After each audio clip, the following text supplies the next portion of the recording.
Hey, Garchomp. I can actually unite here, and it's funny. Oh. And then I just retreat, and then I set this up, and he just dies. Oh, okay. A little more interesting. Did not have my unite, but nah, I was about to say maybe it doesn't matter. Maybe it does. Why do people keep picking Espeon? It's the lowest win rate character, and it's just awful. Either way, let's talk about Crit Glaceon. So, Glaceon, kind of wild. Oh, I've been running the wrong rune page. This is my Garchomp rune page, which has less crit. The Forbidden rune page has some spiciness to it. So, theoretically, you can end up with 10% crit once you have, like, all gold emblems. And for some reason, Glaceon gets 20% kit from its levels. And that's also why I'm running Scope Lens. So you have like 36% chance to crit on Glaceon. With this, it's still like 33% chance. So 1 in 3 chance to crit at level 9.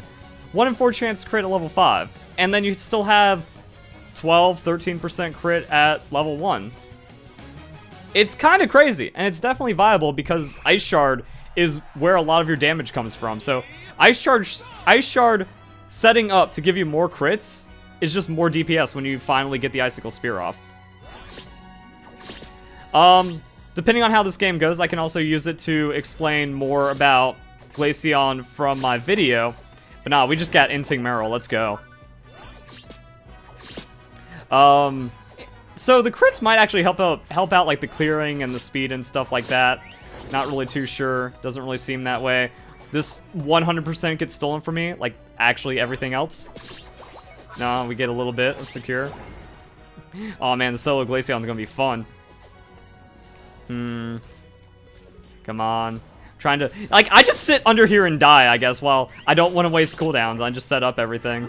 Not the best game to show it off, but mostly I just want to get some things across that I missed in my Glaceon guide.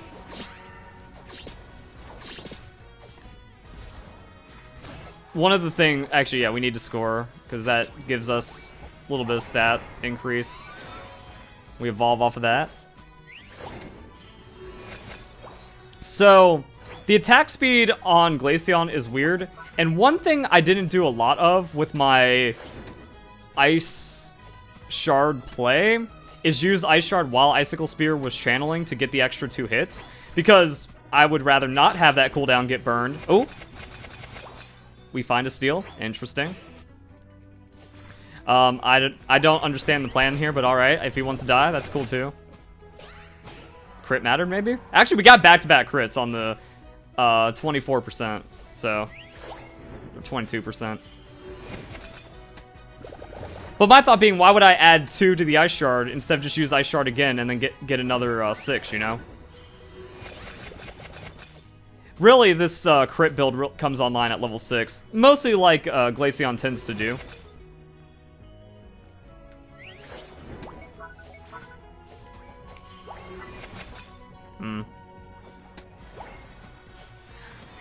I shouldn't have missed that, but I ended up doing it. Oh wait, he's slowed from that and then just comboed. All right, so now we get into the meat of this moveset with the Ice Shard, where we just want to crit. We want to hit as many people as possible. We want to crit. We want to follow it up with a crit, and we want to keep on comboing it.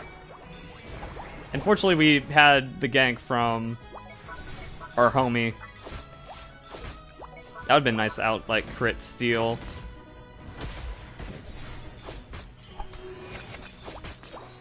But there's like a lot of weird things that end up coming together. Ooh. Yeah, let's not. Yeah, we can't do anything about that. There's no shutting down Haunter. Wait, there might be shutting down Haunter here.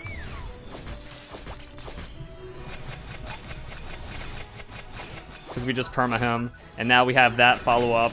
And it looks like Crustle just decided to let his team die to score like a baddie. I held 3 of them up here while they were just getting that.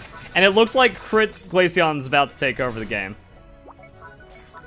Man, there's too much to say in the short time of this video.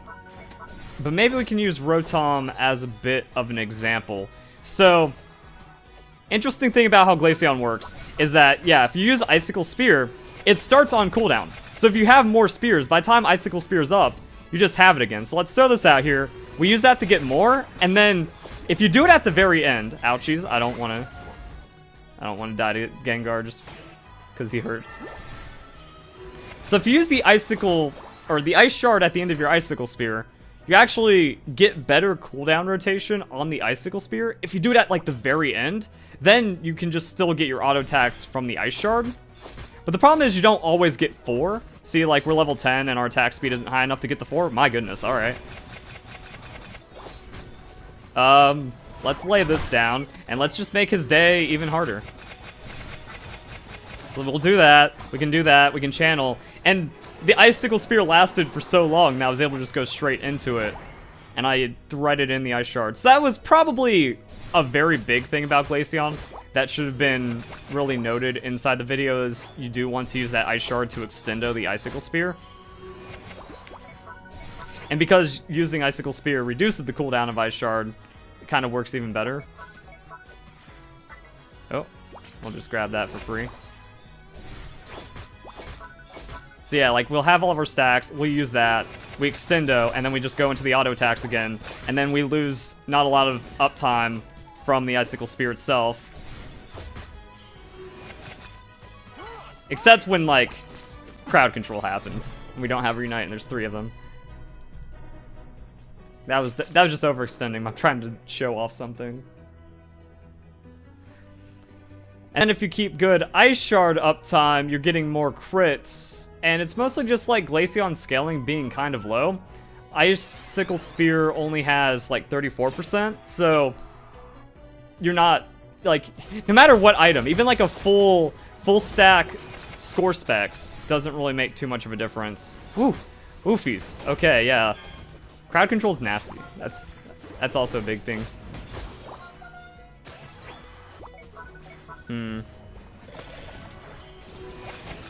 Fortunately, Dream Eater is dog shit, so we'll just kite the Garchomp and just make him not allowed to play the game. So yeah, extendo, auto attack, and then we had uptime to set up more Icicle Spears. And once you get your Ice Shard Plus, you're able to get 10 Icicle Spears in one usage, and then you can stack 8 again. As long as you have targets to hit. Hey, Garchomp. I can actually Unite here, and it's funny. Oh. And then I just retreat, and then I set this up, and he just dies. Oh, okay. A little more interesting. Did not have my Unite, but nah, I was about to say, maybe it doesn't matter. Maybe it does. If that's Hex, I die. Even with, like, the level shenanigans. So yeah, you want to keep on chaining it, and I feel that there's really no item that makes it, that matters. Like, okay, I can keep chaining it on natural cooldown reduction and natural levels and stuff like that, and all the other benefits we get. So special attack doesn't seem to matter.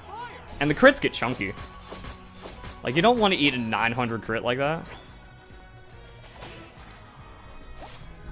Ooh, that's not ideal.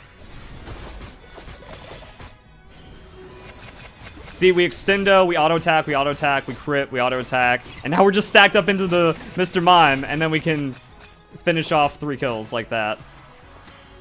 And then we score 50.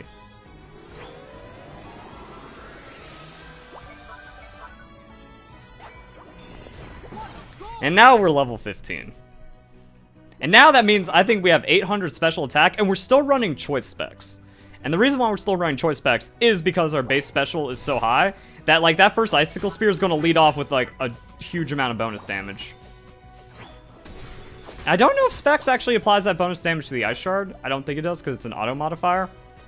But this is still Pokemon Unite, so we lose the game at Zapdos.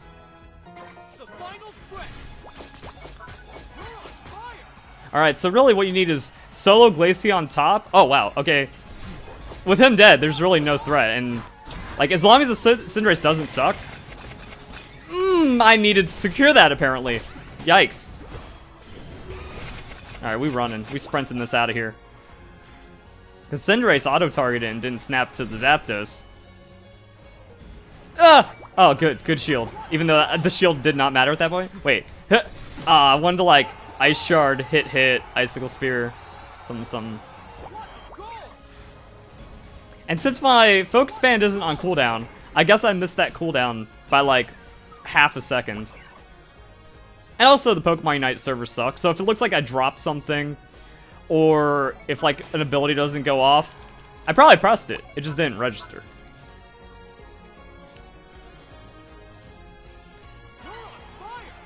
Sometimes the game just doesn't do what you told it to do. And I will keep on complaining about that, because somehow the Japanese beta stress test was the best the game has ever felt. And that was me playing from America on the Japanese only server and having better latency than I do now. We're just gonna speed in and have some fun, boyos! You're one shot! I need more blood! Okay, not you! He counters me! Oh, wait. Nah, he still counters me. I was like, oh, but my passive made the X's or not matter. And then, yeah, so the Glaceon, it's also, like, if I put that in the guide, it's still not enough to explain how the Pokemon works. Because you need to put a lot of games onto Glaceon before you get a feel for, like, the Ice Shard combo and the Icicle Spear. And also just, like, the natural levels and the states of the game. Because, again, like, at level 6, you only get 3 auto attacks. At, like, level 10 is when you finally get 4. And level 13 with the bonus is when you can, like, perfectly weave it. And then make it even crazier. So it's not like, here's the advice and it works the entire time. It doesn't. Need to check the damage. Was hoping that was closer to a 100k game. But the way the game is now, since second goals are so fat, no one pushes second goals, so like the fights don't get more extended.